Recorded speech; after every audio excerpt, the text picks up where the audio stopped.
സർവാധിപതിയും സർവശക്തനും സർവത്തെയും സൃഷ്ടിച്ച് പരിപാലിക്കുന്നതിനുമായ സർവേശ്വര, ഈ പ്രഭാത സമയത്ത് വീണ്ടും അവിടുത്തെ ദാസരായ ഞങ്ങൾ തിരുമുഖ വരപ്രസാദത്തിനായി അടുത്തു വന്നിരിക്കുന്നു. ഞങ്ങൾക്ക് ആലോചനകൾ പറഞ്ഞു തന്ന് ഞങ്ങളെ നടത്തണമേ. ഇന്നേ ദിവസം അനുഗ്രഹപ്രദമായിരിക്കണമേ. ആമേൻ.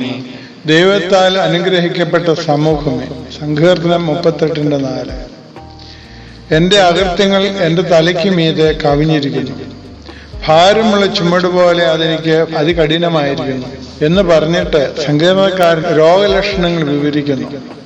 ചീഞ്ഞ നാർന്ന വ്രണങ്ങൾ, കൂന് പിടിച്ചിരിക്കുന്നു, അരയിൽ വരൾച്ച, എരിച്ചിൽ എന്നിവ അനുഭവപ്പെടുന്നു.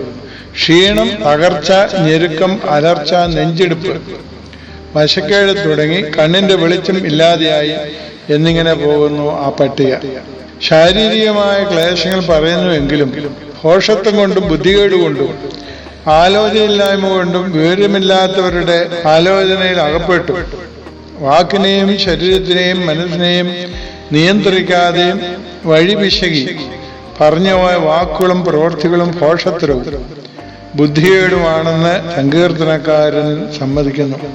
ദൈവത്തെ അന്വേഷിക്കുന്ന ബുദ്ധിമാനുണ്ടോ എന്ന് കാണുവാനാണ് ദൈവം സ്വർഗത്തിൽ നിന്ന് നോക്കുന്നത്. ബുദ്ധിമാന്മാരുണ്ടെങ്കിലും നിറവ് അറിയാവുന്ന സംഖ്യ എത്രയുണ്ടെന്ന് നാം ചിന്തിക്കണം. അതുകൊണ്ടാണ് നിറവില്ലാത്ത സംസാരവും നിറവില്ലായ്മയും സമൂഹത്തിൽ കൂടി വരുന്നത്. 90 വയസ്സുകാരൻ മുതൽ കീഴ്പോട്ട് നിറവില്ലായ്മയെക്കുറിച്ച് മറ്റുള്ളവരുമേൽ പഴിചാരുന്നതും അത് പറഞ്ഞ് രസിക്കുന്നതും ഇന്നത്തെ സമൂഹത്തിൽ പലർക്കും ഒരു ഉളുപ്പുമില്ലാത്ത അവസ്ഥയാണ്. അത് കാരണം സമൂഹം നേർവഴി പോകുന്നതിന് പകരം നിറവില്ലാത്ത അവസ്ഥയിലേക്ക് പോകുന്നു. മാത്രമല്ല സ്വാർത്ഥമതികളുമായി തീർന്നു. അതിന് കാരണം വഴി കാണിക്കേണ്ടുന്നവർ യഥാർത്ഥത്തിൽ വഴി കാണിക്കാത്തതിനാലാണ്. ഇരിക്കേണ്ടവർ ഇരിക്കേണ്ടിടത്ത് ഇരിക്കാത്തതിനാലാണ്. അതുകൊണ്ട് തന്നെ ഈ പറയുന്ന എല്ലാവരും പാപത്തിന് ഉത്തരവാദികളും പാപഭാരം ചുമക്കുന്നവരുമാണ്. അകൃത്യഭാരമുള്ള ചുമട് പോലെ ഘനമായി തോന്നുകയാണ്. ദേഹത്തിന് വേദനയും പുകച്ചിലും അത്രേ.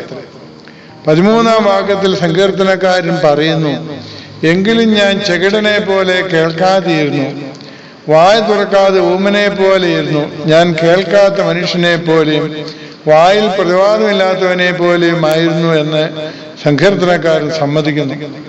മാത്രമല്ല സ്നേഹിതർ ത്യജിക്കുന്നു, ബാധ കണ്ടവർ മാറി നിൽക്കുന്നു, ചാർച്ചക്കാർ അകന്നു നിൽക്കുന്നു, ശത്രുക്കൾ പ്രാണഹാനിക്കായി കിണിവെക്കുന്നു, അനർത്ഥം അന്വേഷിക്കുന്നവർ വേണ്ടാതിനും സംസാരിക്കുന്നു. ഇവിടെ മുടിയൻ പുത്രന്റെ തിരിച്ചുവരവിന് മുമ്പുള്ള അവസ്ഥ മനസ്സിലേക്ക് കടന്നു വരുന്നു.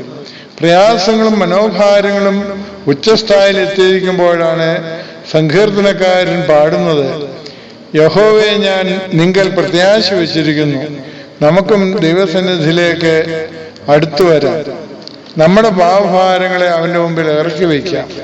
കർത്താവെ, ദുർമോഹത്തോട് നോക്കാതിരിപ്പാൻ എൻ്റെ കണ്ണുകളെയും വ്യർത്ഥമായി കേൾക്കാതിരിപ്പാൻ എൻ്റെ കാതുകളെയും വെറുക്കത്തക്ക പ്രവൃത്തികളിൽ നിന്ന് എൻ്റെ കരങ്ങളെയും നിന്നാൽ പ്രയോഗിക്കപ്പെടുവാൻ തക്കവണ്ണം എൻ്റെ അന്തരങ്ങളെയും കാത്തു സൂക്ഷിച്ചു കൊള്ളണമേ.